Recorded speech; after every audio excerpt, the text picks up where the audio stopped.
do the intro again last week. I didn't. Hey, everybody. You Welcome didn't. to Over 50 Starting Over. I'm Barry Edwards. And I'm Merle Garrison. And this is the first about that? week, January 2021. It is actually January 8th right now. Hey, man, how was your first week of 2021? Was Pretty it good. totally different from 2020?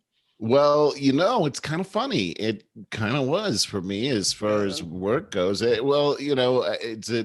this week for me. It's really started out with a bang and lots of activity happening. A lot of stuff that I was planning before the end of the year all just started happening. Man, I've had a really busy week this week. It's just been exciting. So Busier than last week, your end of year? Yeah, I mean, end of year. That's for weird. Me. Well, here's the deal for me, because I'm new and it's all new business for me. All my stuff is all in the oven still. It's not like I had deals that I was expected to close before the end of the year. That's what normally happens, is you have these deals that you're trying to close before the end of the year, but all my stuff is really packed into 2021 and I'm growing. So I'm in growth mode right now. Everything that I'm doing, we have about a minimum 6-month sales cycle. I've been with the company for about 6 months. So you have to start cultivating deals that takes time too. So it's like, I compare it to, you ever go to the park when you're a kid and one of those state parks and you want some water and you got to pump the water, Yeah. Those pumps. Yeah. I don't think they have those anymore. No. Oh God. This is like, go home and tell your kids to play the record player. And anyway. Yeah, well, this is the thing. I don't know if I haven't seen them since I was a kid, but you pump that pump and it's like nothing's happening. You keep on, your arm is about to fall off, and nothing. You're dying of thirst here. And then finally you start hearing this gurgle, gurgle, gurgle. And then suddenly it's like this whole gusher is going on, and it's a sustained gusher. You can kind of pump, you can slow down on the pumping, right? And now you're just pumping like this. And it's just flowing out of there. That's really how it is when you're building your business. That's a great analogy. At the first, you're just pumping. You feel like your arm's going to fall off and nothing's happening. You want to cry. You're thirsty. You're really hungry. And then suddenly, boom. And so you got to have, it's one of those faith things. It's the same with pumping the water. You got to have faith that water's actually going to come out of there. And then suddenly it does. Thank God that this audience is a little bit older, because nobody else would get your analogy. I mean, next we're going to talk about facsimiles and telegrams. Those newfangled telegrams. All right. So as just part of the intro to get out of the way, I got to tell you. So the Browns made the playoffs. They beat the Steelers. Wow. In the last game. That's spectacular, actually. Do or die game. I feel like congratulating you. Way to go, Barry. You beat them, man. I had a lot to do with it. My buddy Dan acts like I do, because I talk about the Browns curse a lot, and I'm like, look, I tell you, I could totally see how this is going to just rip our hearts out right at the end. We have this terrific season, and then we don't make, and he yells at me as if I'm going to make this happen. He literally says that, and I said, dude, you do realize I have nothing to do with the outcome of that game. He doesn't believe it. He thinks I do. Well, it's so funny because I have a friend. Actually, it's Rex Lee. He was telling me that he didn't want me to move to his town because I was going to screw up his football team with my Cleveland curse. Isn't he in Denver? No, he's in Texas, but I just thought that was really funny. Oh, okay. That is funny. So as luck would have it, I feel like the Browns curse is just like losing its last grip on the team, just holding by a fingernail or so. It's still there, man. And so here we are in our one and only playoff game with several players and several coaches, including the head coach, out with COVID. Okay, so didn't we talk about this at the beginning of the season? Oh, yes, we did. Yes, we did. Oh, boy. Mm-hmm. And it came to fruition. So why doesn't the NFL postpone this? The NFL postponed the Baltimore Ravens game in midseason twice. Twice that because happened. of COVID. They had less less of a problem with COVID than we have right now. And here we are in a very important playoff game, and they can't postpone this thing by a couple days and try to get some of these people cleared. No, they can't. I don't understand that. It makes me very angry though. Man. But I will say, at the end of the show, I have a great heartwarming story that has to do with the Browns and the Browns fans. And, really? Yeah, it's great. Can't wait to share it. I'm glad to hear that. But so who are they playing? Steelers again. Oh my gosh. Yes. Okay, so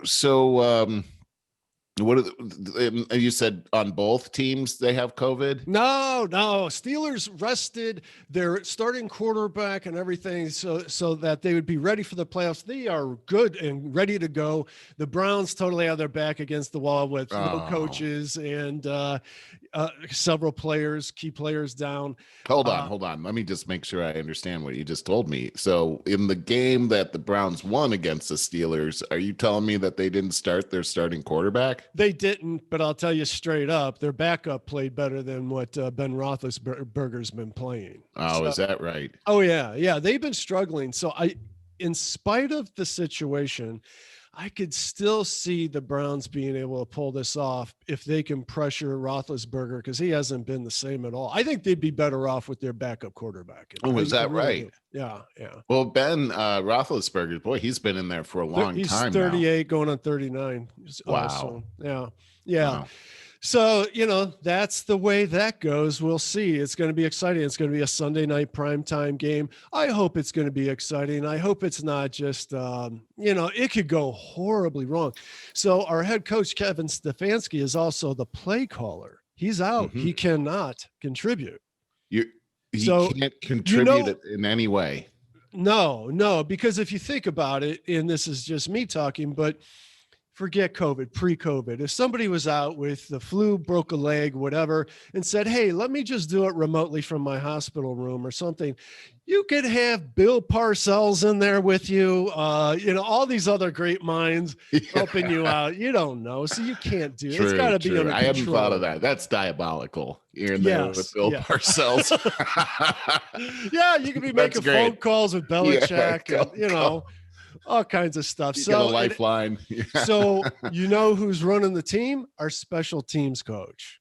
That's how far down the line we had to go. Wow. Special teams coach. That's crazy. It is crazy. So I only know this one play.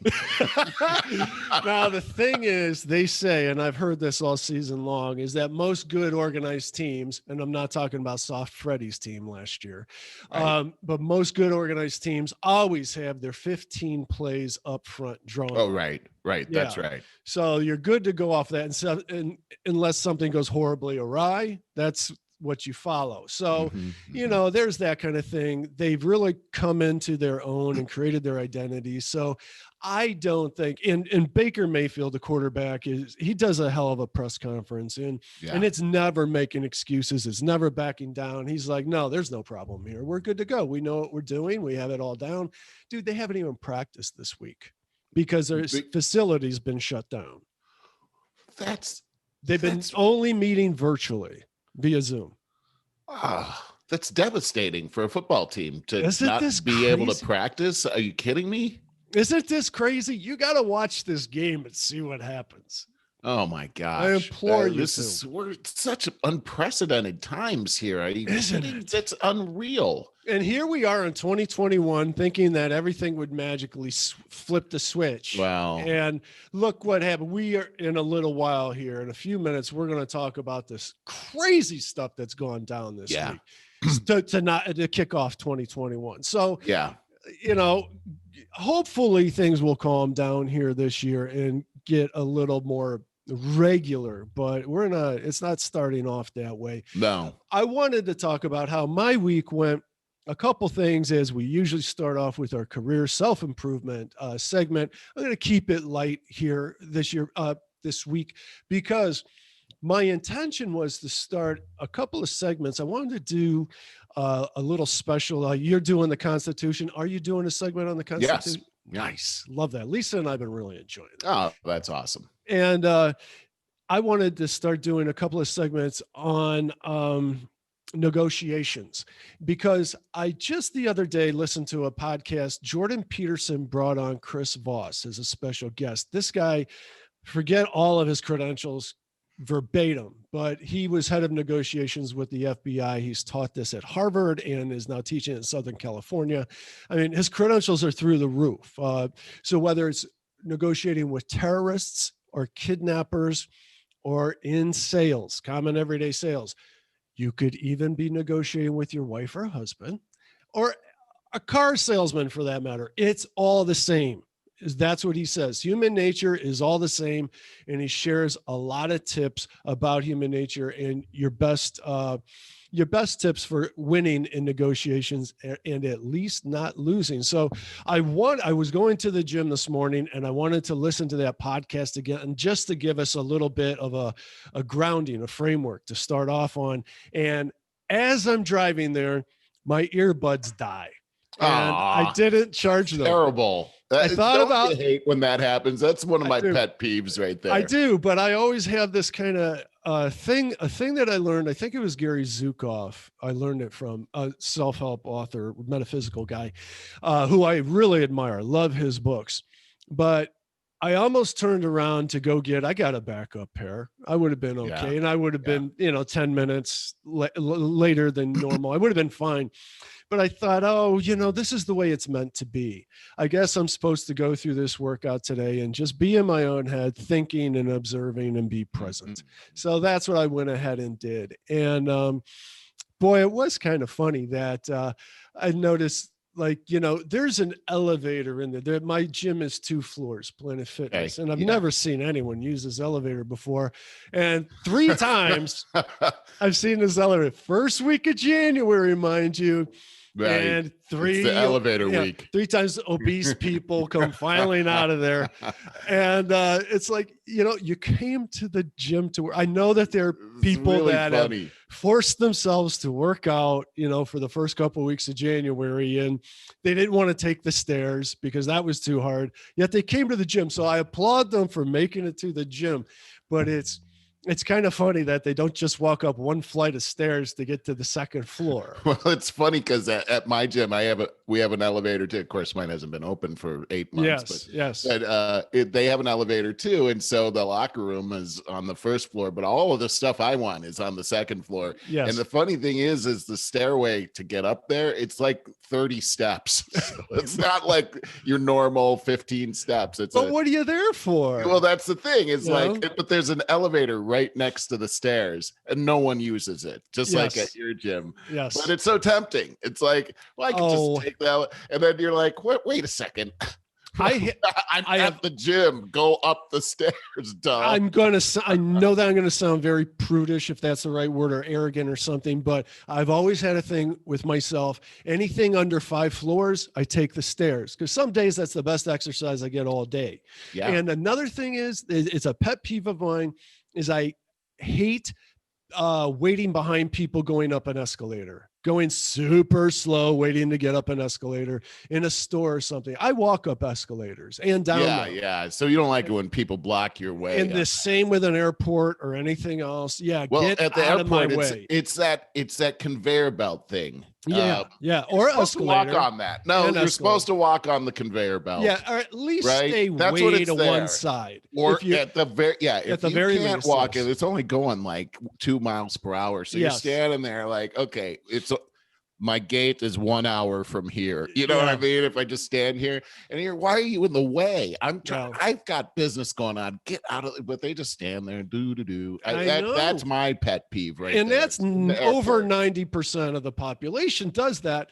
And another thing, going back to the gym, this has always cracked me up, is it could be, no matter if it's a beautiful day or whatever, people will fight over that closest spot to get in the parking lot. And that so that they can walk into the gym and do 5 miles on an elliptical. That's great. Never has ceased to amaze me. I got a 2-door coupe, so my doors are kind of big. So I always try to park towards the back so I don't have people on either side of me, which is... I do the same thing. It drives me crazy. I park in the back. I take the steps. I'm right there with you. I know. It's funny. It's funny when you really think, it's conditioning. Yeah. It's our What are you doing? conditioning. Yeah, we got to Yeah, start you're thinking about what we're really doing here. Yeah, what are you here for? We're trying to get the steps in. This is a great workout. It's a pre-workout to your workout. Maybe that's your workout. You made it to your gym machine. Now just go Yes. back to your locker and go home and try to do it again. I don't know. I Yes. mean, it's funny. Yes, absolutely. And that is the end of the self-help section, if you want to call that, or career stuff. I guess I just Can I wanted to just say, yeah. go back to, you brought up Chris Voss and Jordan Yes. Peterson. Mhm. Did it's funny you're bringing that up, because I've had a couple of sales meetings where that book has come up a couple of times. Really? I don't know I haven't read it myself, but it's been recommended to me. The negotiation book that Yes. Chris Voss has, as a great book for salespeople. And it is on audio. I think I'm going to get it, but I wanted to start with that really exceptional interview that he had with Peterson. Oh, wait, so I now I'm just remembering the thing that was in there that somebody was talking about, and I actually used it, and it was successful. And it was a simple thing. They were talking there. Oh, Chris Voss, he was saying this, and our, negotiator, FBI, he's been in hostage situations and everything like that. Simple situation. We were talking about when you're dealing with a customer, and all of a sudden the term is you've been ghosted. You're working with them and everything. Suddenly, nothing. You're getting bupkis from this guy. Sure. You're emailing, nothing's coming back. And so I was in that situation with somebody, and they said, "Oh, well, Chris Voss says this works every time. When you title your email, has something changed?" And there's something about the psychology of saying has something changed, and and they start to take ownership. Oh gosh, they think something's changed, and so they respond. Because you'll see, amazingly, people respond to that within moments when they see it, when they haven't been able to respond. So I'm like, okay, well, I got this person, and they're never responding. I don't know what happened. Let me just try this. And I put it together. Has something changed? I say, I know you're busy. Things happen. It's my job to just keep this in front of you so we can keep driving this forward, or something like that.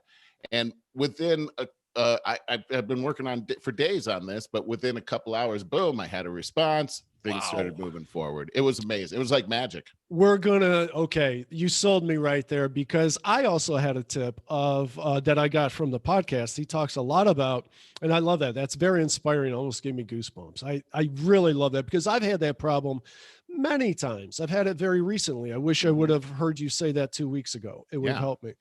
But he talked a lot about how to handle negatives. So if there's something that, if you feel that you could go into a meeting with a new prospect and they may try to nail you, put you into a corner on something that perhaps didn't work out well for you, or something that you're missing in your experience, something that you are just like, oh my God, I got to keep that under wraps, but you feel it's going to come out anyway. You go straight to it. You say, hey, I may sound like a dummy here, but how do you feel about this, that, or the other? And you put it out right away, and then they start empathizing with you immediately.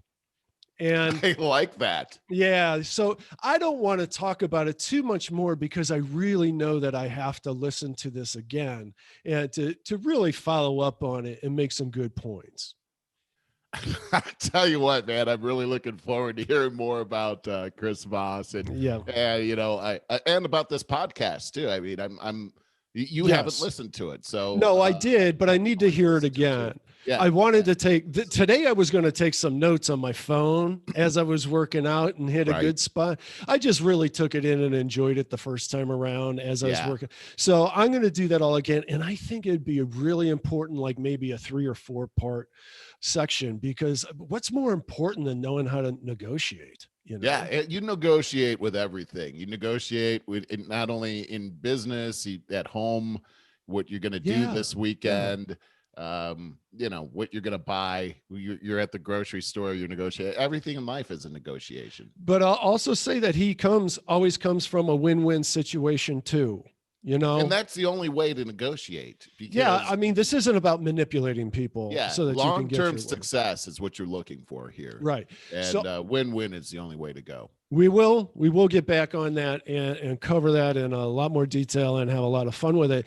But so much has happened this week, Merle. I know you got a zillion thoughts. And of course, just the rush on Capitol Hill, it was really embarrassing. It was really important. I got 3 quick thoughts on this I want to throw out, and I want you to run with it because I know that you got a lot. Okay, it started like for me with last summer's burning down of our cities. These are same thing on the other side. They're extremists. These are aimless people. They're looking for their cause. And we're now supposed to paint the whole other side, our other side, whatever team you're on, the other side, paint them now with this big brush of what these extremists have done. So whether it was the anarchists of last summer or if it were the people of the other night rushing Capitol Hill, it's always these extremists that really seem to not have much more of a purpose in their lives. And so they try to create an identity this way. Yeah. I think it's a shame. I say shame on the Americans that fall for this, that now say, see, this is what the other side is like, and paint everybody with a big long brush and contribute to the diversity, the disparity that's going on in America. If you fall for that, shame on you. Yeah. Number 2, let me throw these last 2 out. Trump has tarnished his legacy greatly. We'll never look back on his administration again on just the positive accomplishments that he did. And there were many, and they were powerful, I think. Now we're going to be referencing the immaturity that he left his office with and how he contributed to this mess. And number 3, Republicans lost the Senate because of Kamala now being the tiebreaker. And so the House, the Senate, the executive offices are now controlled by and under Democratic control now. And you got Trump to thank for that as well. I don't believe that would have happened with the Senate if it wasn't for all this fiasco that happened, because it was close. It was always going to be too close to begin with. Your thoughts? Well, you said pretty much a lot of things I agree with here. I'm surprised. I thought you would go on a tear. I think first I just got to say this: what I saw the other day in Washington D.C. broke my heart. If you're a conservative, this was a very tough week for you. It was for me, for sure. I had a very hard time just looking at it. I was embarrassed. Lisa cried. I cried too. Yeah. I feel like I'm going to cry right now. It's I love this country. I love everything that it stands for. And I think that there's been some really serious damage that's been done here. And I think that, what I heard a lot of this week was that, this was all Trump's fault. Of course. And while I think there's certainly a lot of blame that we can point to Trump, because he's not perfect. We knew he was broken when we elected him, by the way. Yeah. But there's fault to go all around. There's plenty of fault to go all around. It's not a Democrat thing. It's not a Republican thing. We've got a broken down government is what we have. Complicit with the media. And our constitutional government is no longer running things. That's pretty clear to me that there's other people that are running things out there. We live in a bureaucratic nation. There's what I saw on Wednesday was unreal. I mean, it was like my eyes are burning. How could this be happening? First, I just want to say this, that I agree with you on every front. I think that Trump's reputation is tarnished, and when we look back on it, history is going to show the history books, the way that history is written is going to be negative, much like Nixon's legacy. This is probably what we're going to be looking at. And I think that it's unfortunate because what was used against him was himself. That's a good way to put it. And that's exactly right. And they figured out that here's this guy. We figured out his personality type, and we know that if we put him in this position, he's gonna. This is exactly how he's gonna react, because he's never gonna quit. And this is what we need to say. So what I started hearing was that he was the total blame for everything that happened on Wednesday, and it's because he incited everybody into this violent and deadly insurrection, and that's what he wanted to do, and this is how Trump supporters are. And I heard that on Fox News, and Sure. so I was blown away that the memory of everything that's happened over the past 8 years suddenly disappeared, and and we can only go back in memory, 6 weeks to the election or whatever it was. Maybe it was 2 months ago now. Yeah. And it was all because of the rhetoric that Trump said after the election. And we forget that over the summer, our cities were burning down, and our federal buildings were being attacked, and every day. Mayors were really supporting it. I saw the mayor of Portland standing outside of the federal building in Portland as they were shooting ballistics at it. They were throwing things. They were trying to set it on fire. They were trying to break into it. They were spray painting it. They were injuring federal officers. They were attacking federal buildings, and I didn't hear. I heard that these guys were peaceful protesters. Yeah. The media is so complicit in all of this. And then when this happens, it's like terrorists. These are That's domestic the word. terrorists. Yes. And that this is exactly what the Trumpian thought is, and anybody that supports Trump is like this. And yep. I just found that because everything that they're doing, there's a plan to it. And I just feel like there's a precedent that's being set that if you supported Trump in any way, what they want to do now is say that you're a bad guy and you need to apologize for that, because what you did was you supported an insurrection. And that is absolutely not what any conservative stands for. In fact, I just want to say this, that of all the stuff that we've seen over the past few years, with all of these Trump rallies, I've never seen one violent act happen where the Trump crowd destroyed property or anything like attacked people. I never saw that. I never saw them trying to burn down towns. I never saw them smashing windows.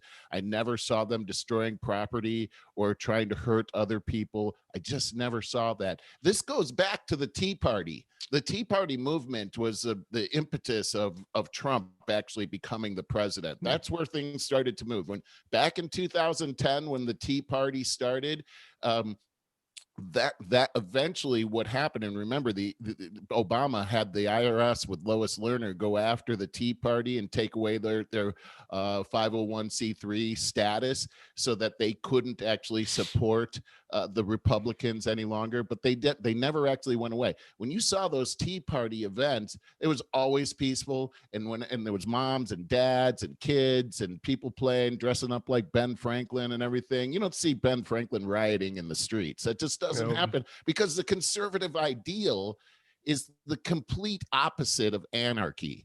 We don't want lawlessness. It's about law and order. So when this happened, it was like, what? How could this happen? How could this happen? I'm stunned. I'm stunned. I'm angry. I'm angry. I'm angry. I'm angry. I would like those people that did that to have the highest extent of prosecution happen for those people. Those people should be embarrassed, humiliated. It's un-American what they did. It certainly damaged the conservative movement, as Trump would say, bigly. It's terrible what happened, and now this is going to be used as a weapon against the conservative cause for the next 4 years by the Biden administration. I think it's terrible, and I'm deeply disturbed by what I saw. I am too, and again, I'm angry about it because I want to get back to the bigger picture of what's going on here. We tend to get right down into the trenches on this and start blaming the other side and start saying, well, what about the whataboutisms? What I about hate them? that. I don't. It's such a terrible thing. I would expect that you're going to see more of this from a conservative movement. And the reason for that is because of the divisiveness that has been intentionally been put into the media and in social media, creating the different tribes and pitting Americans against each other. It doesn't matter what the issue is anymore. We are not at the point of pick your side and get in the trenches and argue it. And this is exactly right, Barry. Yeah. Here's the problem is that why can't we just be Americans? Because of the manipulation that is going on in media and social media, and mainstream media is really complicit in that. It is. We talk about how they can change their messaging on a dime within an hour, all across all the different channels and outlets.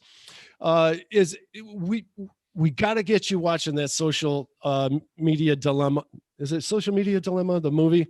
Yeah, I think that's the name. It really explains it very well, and we need to do an outline of that. I need to watch it again as well. There's really important information in there, and I think that's the bigger picture at play here. And if we get to the root cause of that, and start, what is that? That issue, is it issue 23 or something that has to do with trying to get social media, the big tech companies back? Section. We need to get on that. Whatever. I think it's 23. 220 or something like that. Yeah, need to make that a priority. That's the biggest issue going on right now, because that's what's going on. That's what is at play here. I do believe this too. What we've seen, I agree with you, by the way, that's a huge thing. I think there's a couple other big things that we've seen here. And one of them is we've lost our voter integrity. Yes. That's been damaged big time. And we need to get that back. See, beyond the whole Trump-Biden election, which was terrible. This was the worst presidential election in my lifetime. I've never seen anything like this. But our faith in in voter integrity is completely destroyed. And I think it's interesting how it was portrayed after the election that Trump questioning anything was somehow unpatriotic and that he was damaging democracy. But I think it's damaging. If there really is a problem, then democracy's already been damaged, and we should shine a light on this, and we should look at it, and we should look at protecting how things are going. Because one thing that he did bring up, it's funny how the media kept saying that there's no evidence and it's unfounded, but there were a lot of things that happened that you just can't deny happened.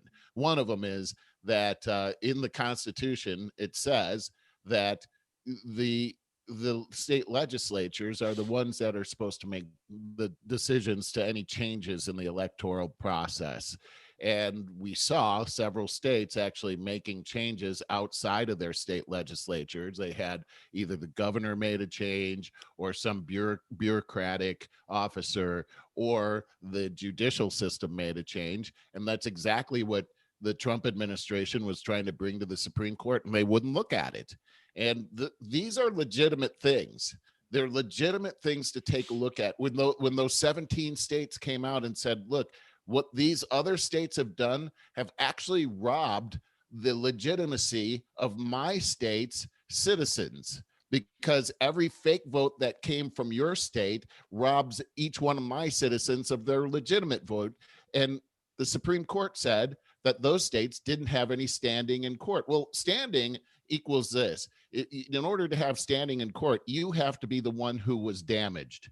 Well, the states made a perfectly legitimate case that they had been damaged. I don't understand what happened. To me, when the Supreme Court rejected the case about those 17 states that were coming in support of Texas against those other 4 cases, this whole thing was lost at that point.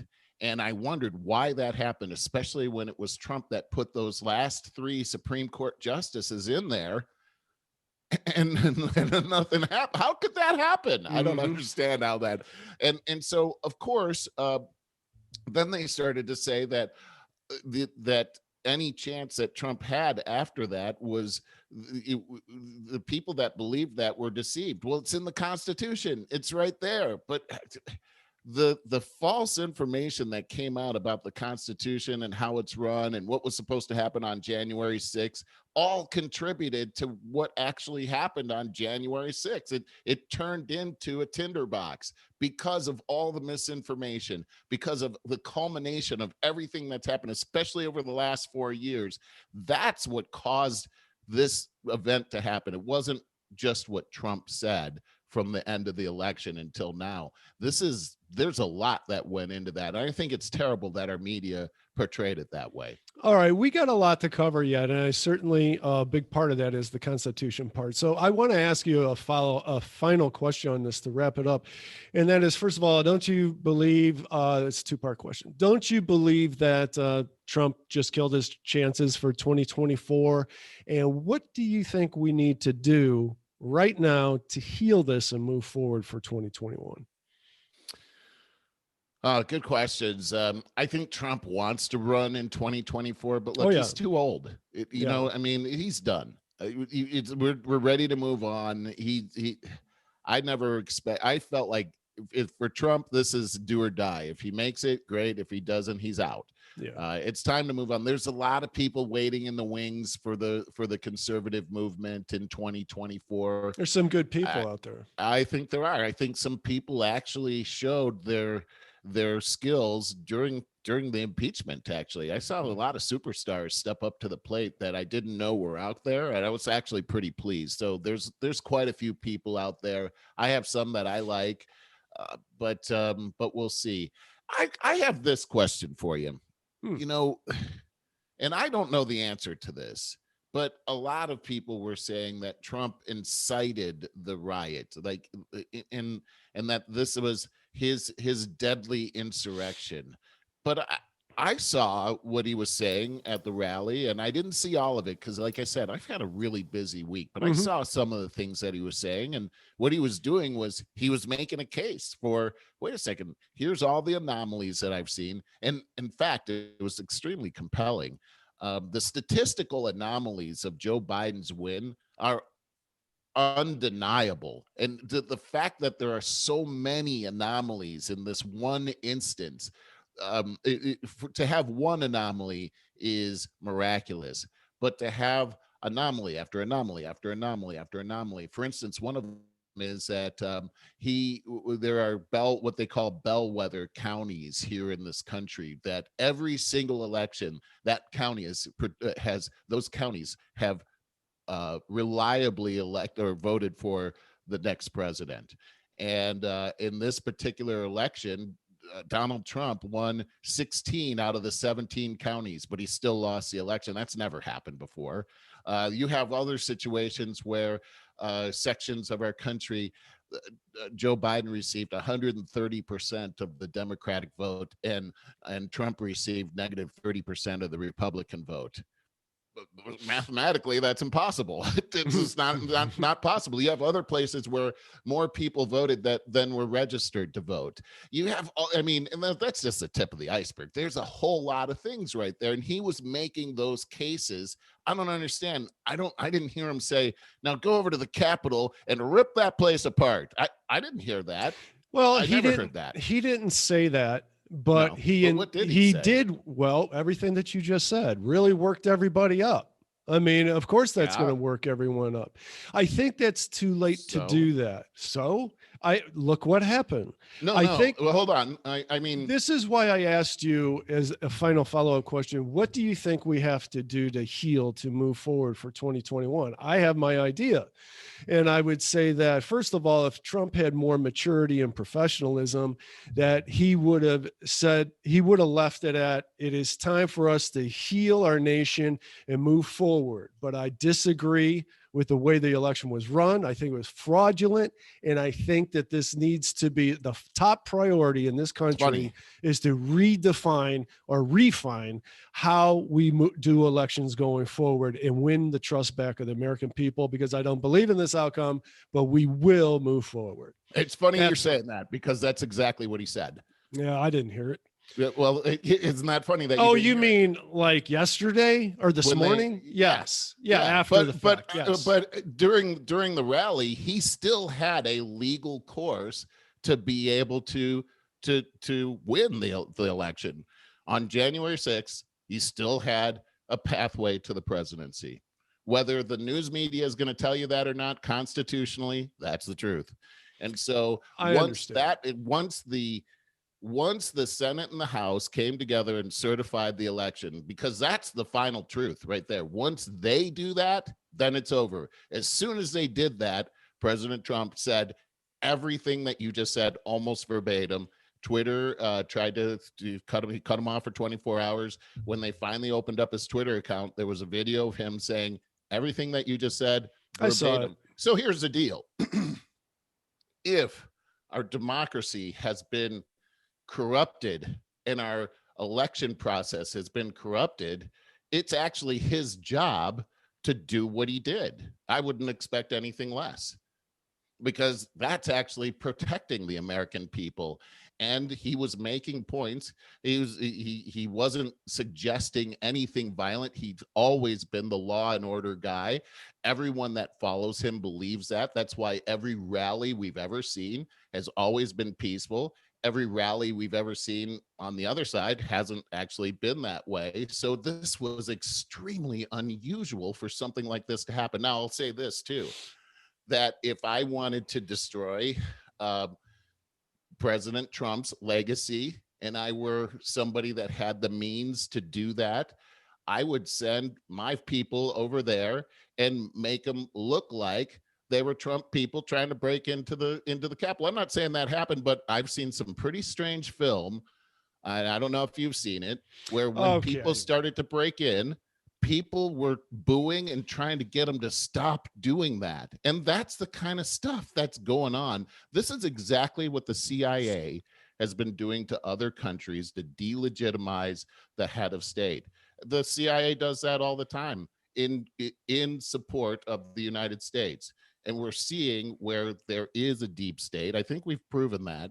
And there's some very strange things that are happening. That was a very, very strange thing that happened. Okay. Well, I think that we should move on at that point. It seems like things are getting lighter, and I want to go on with that. Following up on last week's report about it's a story that just won't die. Hillary Baldwin and Alec. We have really good tomatoes. We have very few ingredients. We have tomatoes. We have how do you say it? Cucumbers. We have red pepper. We have, of course, the. So Hillary's fake Spanish heritage. It's a story that just won't die. As a matter of fact, she just lost a couple of big brand deals with American Girl and the baby label Cuties Baby Care. They will not continue with her as the fake Spanish heritage scandal keeps looming. Now, I always thought this was a very light and not a big deal story, but it just will not die. And so I kept following what was coming up and wondering why. And I think that a lot of it, I think Alec Baldwin is really to blame for kind of putting this in motion for a large part, because there are clips of him in 2013 going on David Letterman, and I have a clip for it here. I'll put it in post. In 2013, they've been married for 1 year now. And he talks about, he's making light fun of his wife's accent and says how she is from Spain. Experience that, like my wife, the pregnant woman, the hormonally charged woman, if you will. It's just thrilling. It's a thrilling thing to observe. It's thrilling. So, for example, my wife's on the phone with her hairdresser or her friend. She's like, really? Okay, I can't wait to see you. That's going to be great. Fantastic. What time? 12 o'clock? My wife is from Spain. Mm-hmm. And she said, blah, blah, blah. And blah, blah, blah. I don't mean to be racist when I put that accent on there, by the way. And blah, blah, blah. And my wife is saying, yes, I cannot wait to see you. 12 o'clock will be fine to me. I can't wait to see you, too. Hangs the phone, turns to me and goes, I don't feel good. So I put it in there right there. And I think that this was like, okay, now we're all in on this. I think it all started as kind of fun. I heard somewhere that one of the Baldwin brothers is married to a Latina of some sort, I think Cuban. Yeah. Something. Yeah. And Stephen Baldwin is. Okay, I didn't. Okay, didn't know that. Well, apparently, I also heard that Alec had hit on big time on Salma Hayek a while back ago, got pretty shut down on that. And he's got the whole exotic fantasy going on pretty big time. So I just imagine they get together and just loves it when she speaks with a bit of an accent and just encourages to do that. Next thing you know, he goes on Letterman and does this. Now they're doubled down on it. So she ends up finding a lot of success with continuing on with this and starts getting these brand deals and has a gigantic Instagram account. And by the way, they did have a very Spanish wedding. Yeah, which is kind of, now remember, her parents, who are fourth generation Massachusetts family, moved to Mallorca in 2012. So they can claim that they're from Mallorca in that very loose way. Anyways, I think the reason the story would not die is because they both came right immediately onto social media, making videos defending every detail of what has gone down. And I got the clip of her saying about, how do you say in English, cucumber? Right. We have how do you say it? Cucumbers. And she talked about, well, if I speak too much in one language and then another, because we're bilingual in our house, then I do get confused between. And it's just like, if you just would have said, it was a style thing for me, kind of a fashion thing. I tried it on and it felt good. If you would have went that route, I think we could have downplayed this a lot more. But then Alec Baldwin gets on there and makes an 8-minute video talking in vague terms about who are you going to consider the source. That's all he kept saying was consider the source, saying that Twitter is a bunch of trolls out there. Alec Baldwin, you are the source. We have you. 2013. My wife is from Spain and you're making fun of her accent. So if they just would have walked, instead of trying to walk this back and make excuses, just say it was something we're having some fun with. It got away from us. I think it could have been handled a lot better. But now to wrap this up, this is the worst part of it. This will follow them for the rest of their lives. Why? Because they have 5 kids. That is a baby machine there. And that's how she made her name, by the way, is she does this mommy blog and all these videos on Instagram about what a great, mother she is. Well, she's got something like 5 nannies or something. She got a whole bunch of nannies, but their names. Here are the 5 kids' names: Leonardo, Carmen Gabriela, Rafael Thomas, Romeo Alejandro, and Eduardo Pa Lucas. So they did all these Spanish names for all 5 of their kids. And those poor kids are never going to live this down going through school. Yeah. That's going to be a tough one. Yeah. Hey, Alejandro, why don't you come over here, amigo? Speak some Spanish to me. They're going to hear that their whole lives. So anyways, it's going to be interesting to see how they finally calm this whole thing down. I think they just ought to, like I said, come out and just be like, hey, sorry, it was just a little fashionable kind of thing we were trying out, and got away from us. Yeah. Yeah. All right. So I still, at the end of the show, I still had the lighter story that I wanted to talk about the Browns fans, and it's a very moving story. But right now, I can't wait. I want to get right into the Constitution. Yeah, it's very good. All right. So we've been talking, we're still in Article 1 of the Constitution, where we're talking about the legislature. And I want to try to wrap that up here today. Like I said before, that's the longest part in the Constitution. It has to do with the legislature. There's a reason for that. That's where all your rights come from, because that's where all the laws are made. And we talked about the difference between the Senate and the House, and how the House, every 2 years they're elected. These people are the ones that are most beholden to your rights. they're the ones that are called your representatives because they represent you inside of our legal system, our legislative system. The senators is what we've been talking about lately. And the difference between the two is the senators are elected every 6 years. We talked about how they are there's only 100 of them, while there's 435 of the people in the House, and how the House is where bills are actually brought to anything that has revenue is where the House actually initiates those bills, and then they move over to the Senate for approval. We also talked about how it used to be that the Senate was elected by the state legislatures, and how that dramatically changed things in 1913 when the 17th Amendment came out, and it changed it to a popular vote, which really gave us a new reality in America where we had more of a welfare state than we ever had before. And I want to say, because the point that you made that made it clear to me was that you quoted somebody that said that a democracy will always move that point when people figure out that they can actually vote themselves stuff. That's the beginning of the end of a democracy. Yeah, exactly. And what you've seen here is interesting because, the Senate was up for grabs here over the last week. And we had the Georgia runoff elections that happened, and both of those Democrats won. At the time, we were looking at 50 Republicans and 48 Democrats in the Senate.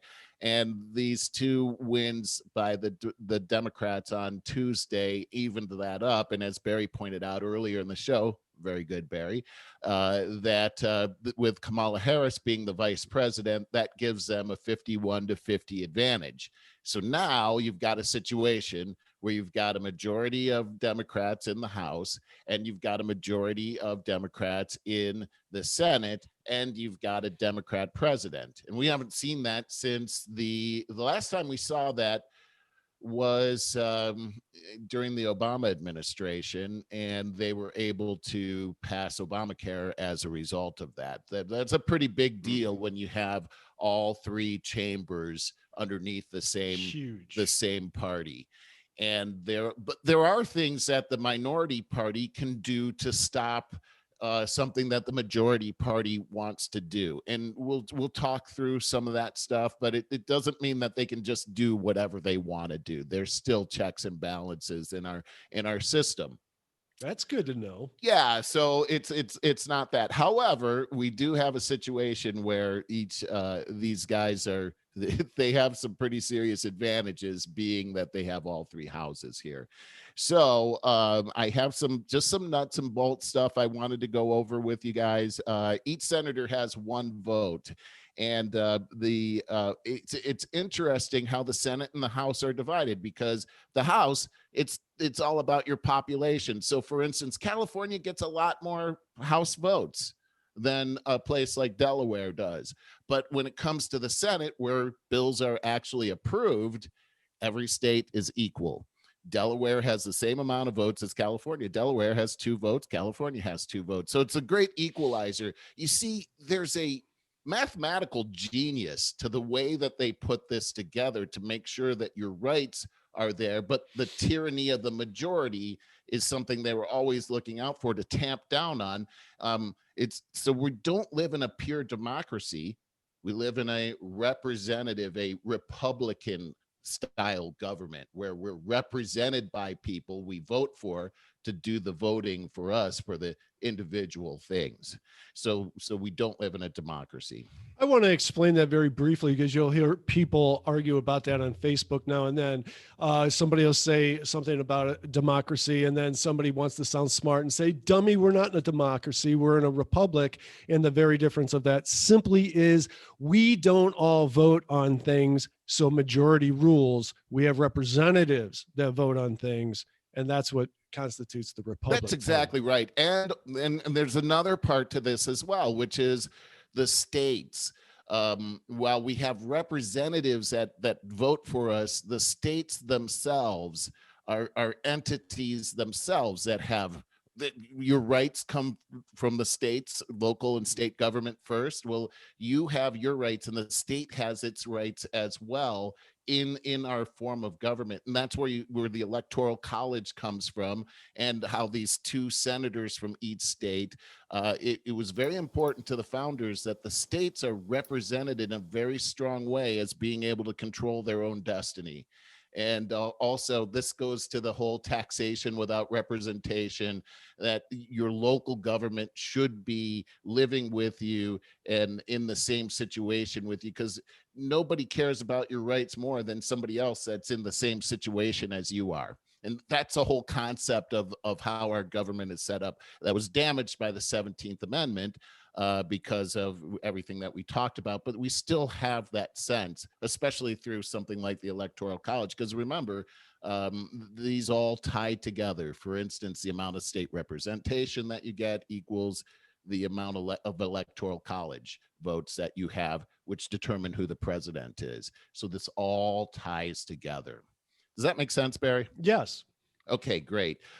Here's another one, is that they set it up so that the way that senators are rotated are in thirds. So unlike the House of Representatives, where every House member has to run for election every 2 years or they're out, in the Senate, they have a 6-year term and they split it up by every 2 years. So every 2 years, a third of the Senate changes over, not the whole Senate.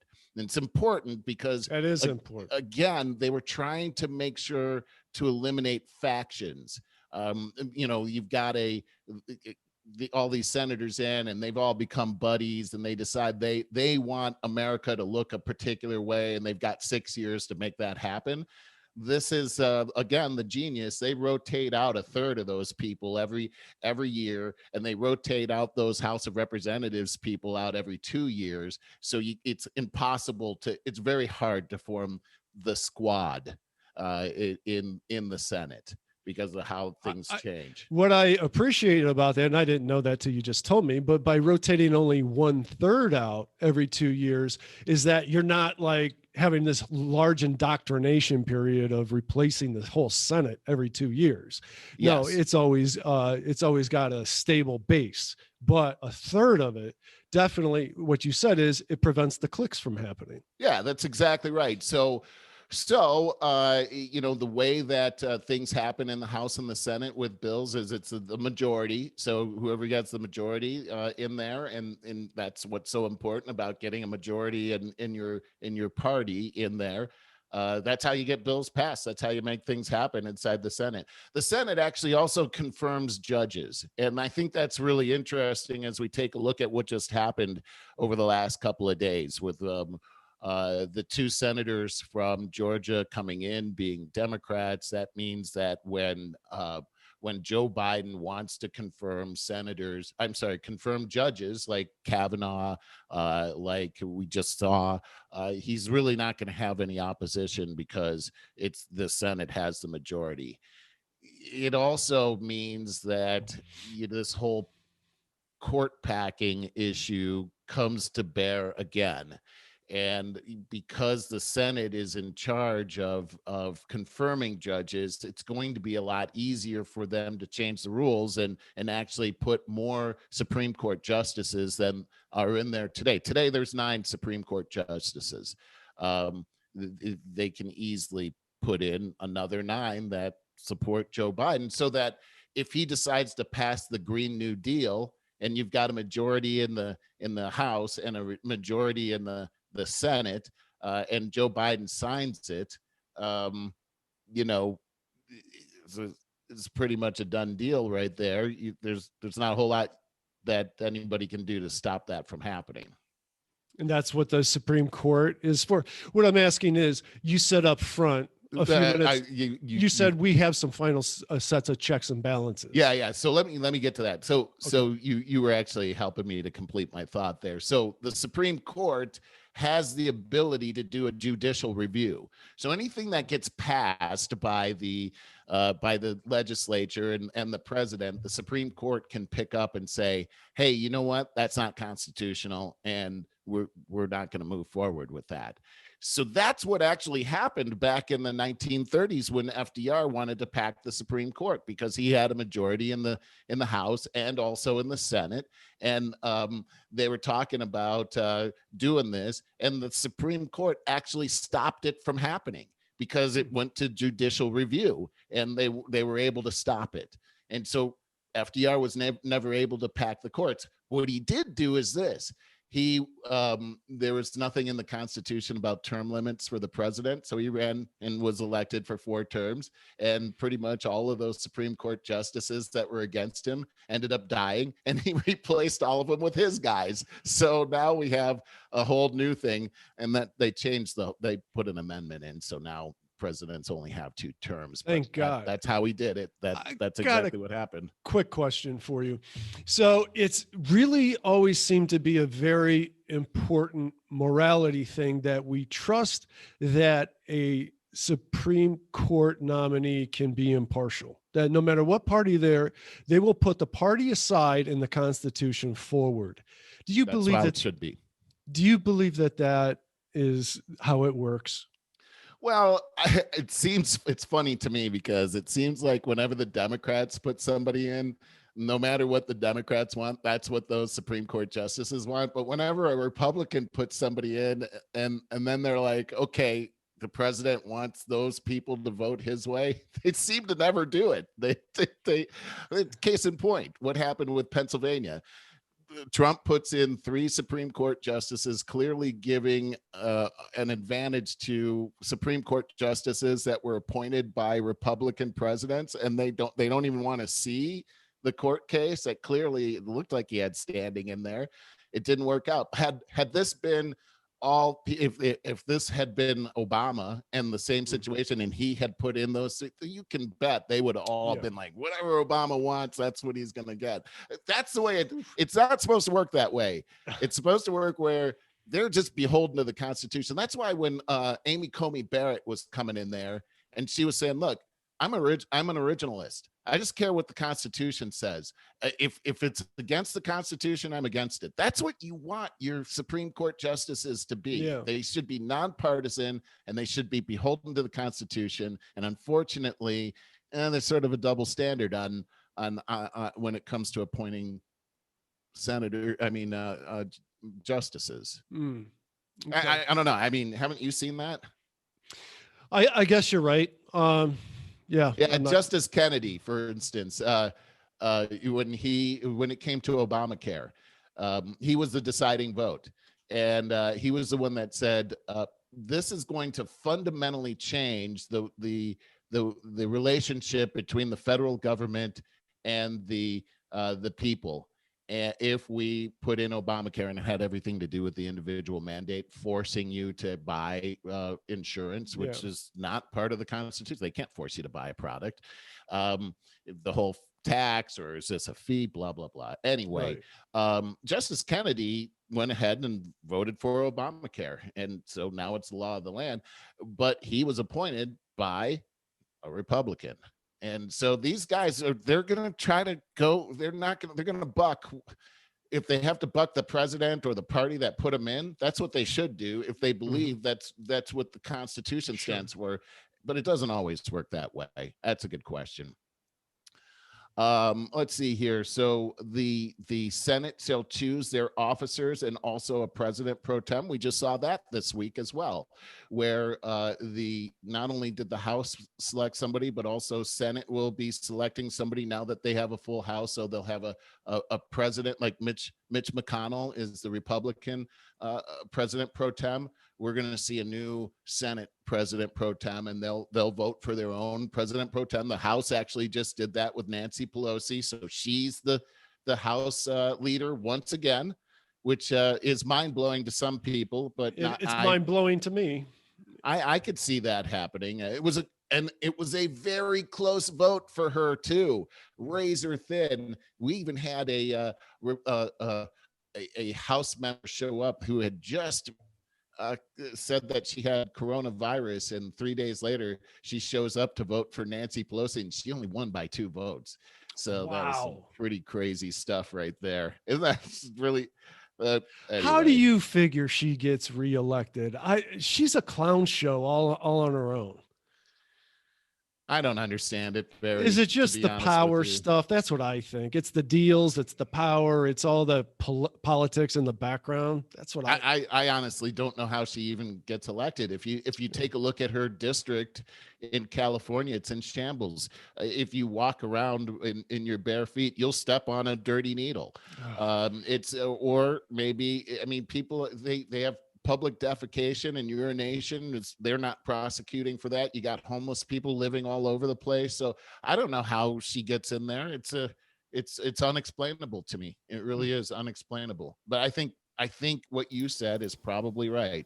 We have to take a look at this. So and last thing I'll go into here is exactly how a bill is actually passed. And we've seen this on the it was on Saturday morning. I'm just a bill. Yeah. You remember that? love thing? that. I Love did that. too. That was really fun. Those were all really good, and we all learned a lot from them. It's a shame that kind of stuff doesn't still take place. I know. So here in section 7, it says all bills for raising revenue shall originate in the House of Representatives. I think that's pretty important to know, that the people that most closely represent you, every single bill with any kind of revenue should come.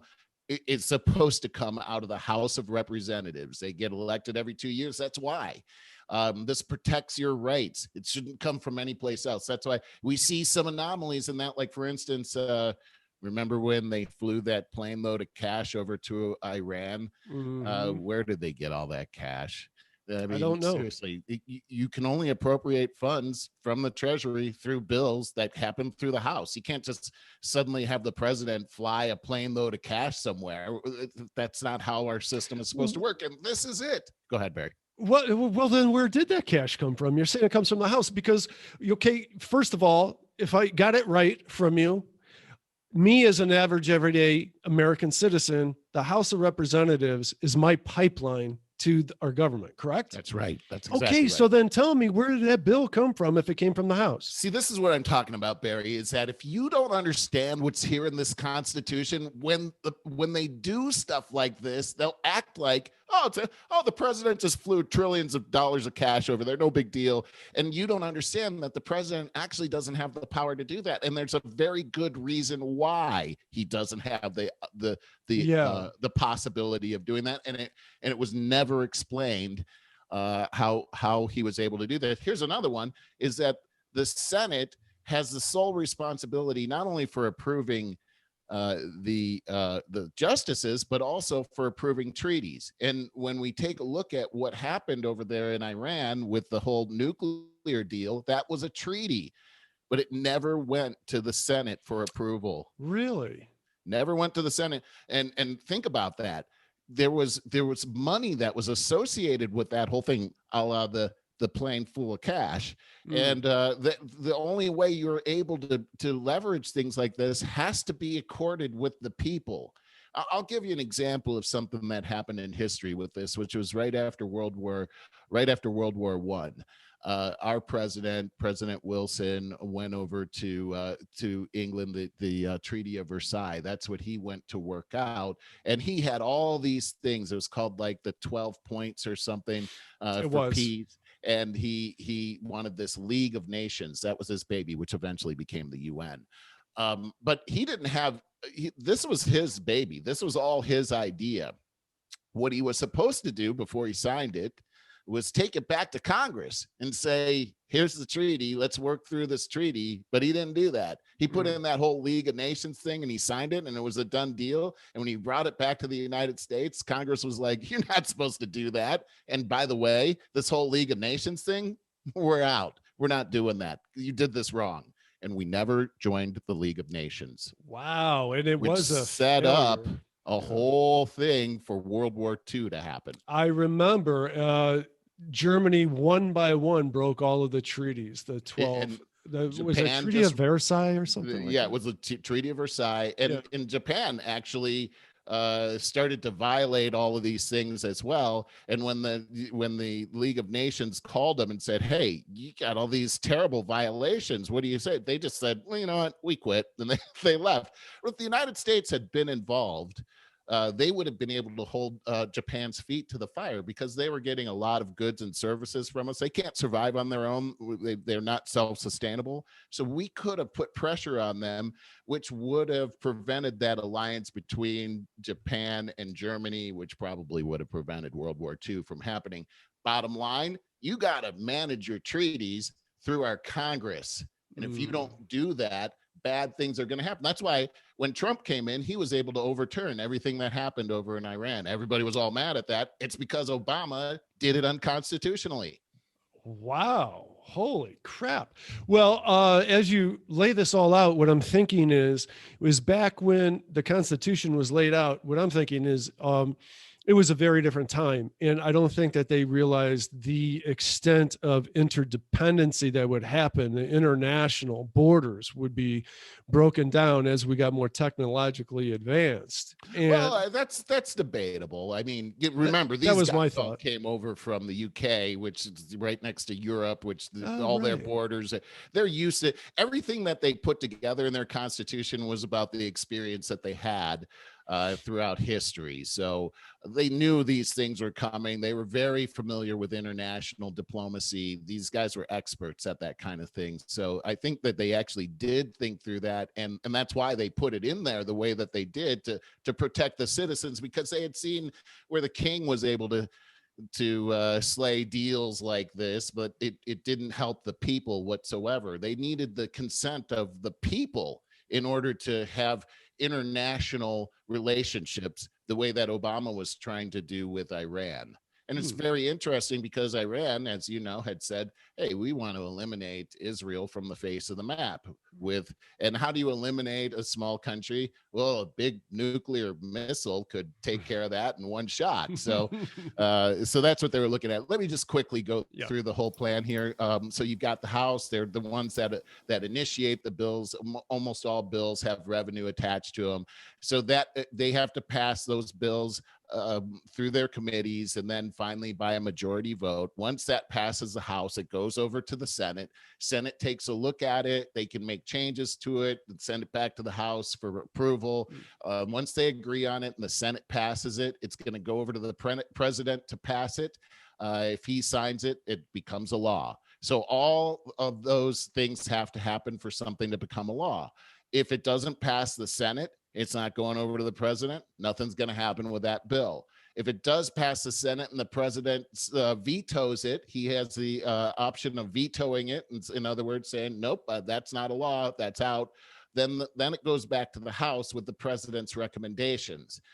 Once the House looks at it, they can make recommendations to it. But if they want that bill to pass, now it's not a simple majority. It's two-thirds of a majority in order for that to pass. And then it also has to pass the Senate by 2/3. And if they do that, they override the president's veto and it becomes a law at that point. So this is interesting. Also, one other thing is that if they send a bill over, like we've seen several bills go to the president over the past 6 weeks, actually.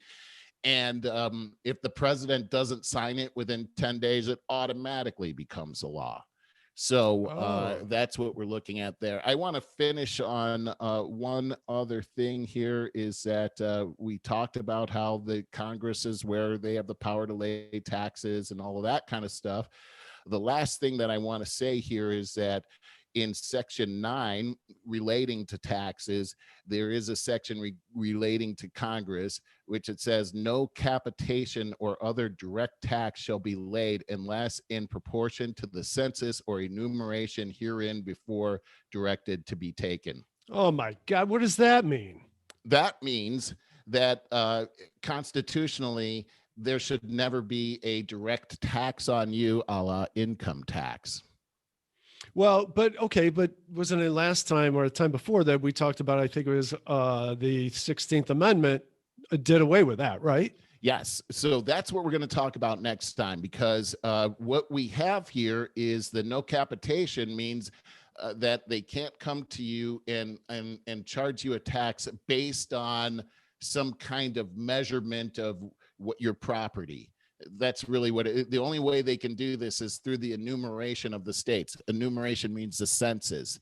So this state has so many people, we're going to charge the state X amount per person. That's the only way they can only tax the state. They can't tax you individually. The state can figure out ways to collect funds, but they can't tax you individually. Now, when they put the 16th Amendment in, they didn't repeal this part of this is one of the few areas of the Constitution where it doesn't directly say that it replaced this part of the Constitution.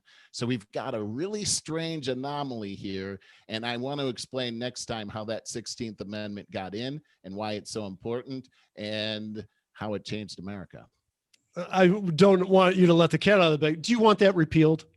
16th Amendment? Absolutely. I want the 16th Amendment and the 17th Amendment repealed. I want to add term limits to the House of Representatives and also to the Senate. And when we get to Section 5 of the Constitution, so here's what we're going to do. We're going to cover Section 3 next, which is the president. I'm sorry, for Section 2 next, which is the president. That won't take as long. We'll cover things like how he's elected in the Electoral College and why that's important, and his ability to declare war. And some other things as well. We'll talk about impeachment. We'll move on to the justices and the judicial, which is Section 3. That should take a pretty short time. I'm going to skip Section 4. I'm going to go to Section 5, which is how we do amendments. There's two different ways. And I think as we take a look at what's happened with the majority in the House and the Senate, and also the presidential office, they have the ability now to pass some pretty serious things. But when we get to Section 5, we'll see where the state actually has the power to make their own amendments. That's never been done before. It's only been done through the legislature in the past, 27 times, as a matter of fact. But the states now can put together a convention of states and put amendments together. Right now, we have 14 states that have already agreed to enter into a convention of states, and we need another 20 to have the majority that we need in order for them to start making legislature or amendment changes. And with the dramatic changes we've seen over the past couple of weeks, I wouldn't be surprised if we start seeing those things happening over the next couple of years. Wow, that is an eye-opener for me. So the states can do it even bypassing the entire federal government, the House and the Senate. Do you think that's a good thing or a bad thing? Oh, I think it's absolutely a protection that the founding fathers put into the Constitution for just such an occasion. It's a beautiful thing. The states, the concern was always that the states would be somehow consumed by the federal government. This is what we're seeing happening right now. The states were always the ones that were supposed to have the power. In our lifetime, and you and I, we've seen where the federal government actually has superseded the states as far as the power goes. But that's not the original intent of how our country is supposed to happen. The founding fathers put these things into the Constitution in order for the states to be able to protect themselves from just such an encroachment. And I feel like now is the time where people are waking up to the fact that, holy cow, we got to do something to save our union. Wow, that is so interesting. I know we got to wrap up. I really do, but I got to ask you. So, is that the one and only way that we could actually get lobbying under control? No. Here's something else: is that during the Trump administration, as you saw, he was able to put in 3 federal Supreme Court justices, but on the federal court side of things, he was able to literally put in hundreds of federal court justices. And what we'll also see is that remember, whenever Trump wanted to do something, some federal judge somewhere would come out and say, nope, you can't do that. Yeah. That's another way that now Trump's got all these federal judges that they don't have terms. They're going to be there forever until they die or decide to retire. Mm-hmm. So now you've got a whole slew of those guys out there that can actually work as a judicial review over things like the Green New Deal, court packing, wanting Washington, D.C. and Puerto Rico to become states, and so on and so on. All of these things that will actually cause a one-party system perpetually and break us as far as our finances go. One last thing that I'll say too about Section 5, and we talked about term limits, and we talked about being able to repeal the 16th and 17th Amendment. I also believe that we should put an amendment in where it's required that Congress actually put a budget out every year. I think that we should also penalize them if they don't put a budget out at a particular time. And I think our tax day should be moved from April 15th to the first Monday of November, which would be the day before Election Day. Yeah, and that would the incentive right there is to make people question the taxes, correct? Absolutely. It's hey, first off, it's did you do what you said you were going to do when you said you were going to do these things with my taxes and all this kind of stuff. I also believe that we should be taking a look at this ability to vote money into your hands. That's not a part of what Congress has the ability to do according to the Constitution itself. We never showed anywhere in Article 1 of the Constitution where the legislature had the right to vote money or to approve money that just goes into your pocket for free. That's just not in the Constitution. Okay. All right. Let's wrap that up. I have just a final quick story on the lighter side here. And I mentioned that at the top of the show. So Browns fans help a man battling cancer and hospice attend his last, hopefully it's not his last game, but it could very well be. So Tom Spiel, husband, father, pastor, and missionary, has been battling kidney cancer for the past 3 years. And in the past few weeks, he was placed in the hospice. He made a final goodbye on the Browns Reddit community page and said, quote, "Thanks for the memories and fun." He explained that he has stage 4 cancer and he has only 1 to 2 weeks to live. Yeah. Huge Browns fan too. Says, quote, "I was hoping to finish the season, but oh well, best season I've seen since the mid 80s. Ain't that the truth? Wow. Always wanted a Super Bowl before I died. Hope you guys get to see one. I'll be rooting from above." That's what Tom said. I have goosebumps from that. Oh, dude, this is so good. So Browns fans acted fast and raised more than $20,000 for Tom to fly with his father to Cleveland from Georgia to watch the Browns take on the Steelers in the final game of the season, which got them into the playoffs. That's fantastic. It really was. And when Baker Mayfield, our quarterback, his wife, she's so involved in the community, and I love the way they have embraced Cleveland. Baker talks really great things about Cleveland all the time. He just said the other day in an interview that it was a great fit, that he felt welcome and at home right away. So Emily Mayfield took it upon herself to reach out to Tom's crew to give them her booth. She didn't want him being out in the cold to watch the game. That's awesome. They did that, and I'm going to just wrap this up.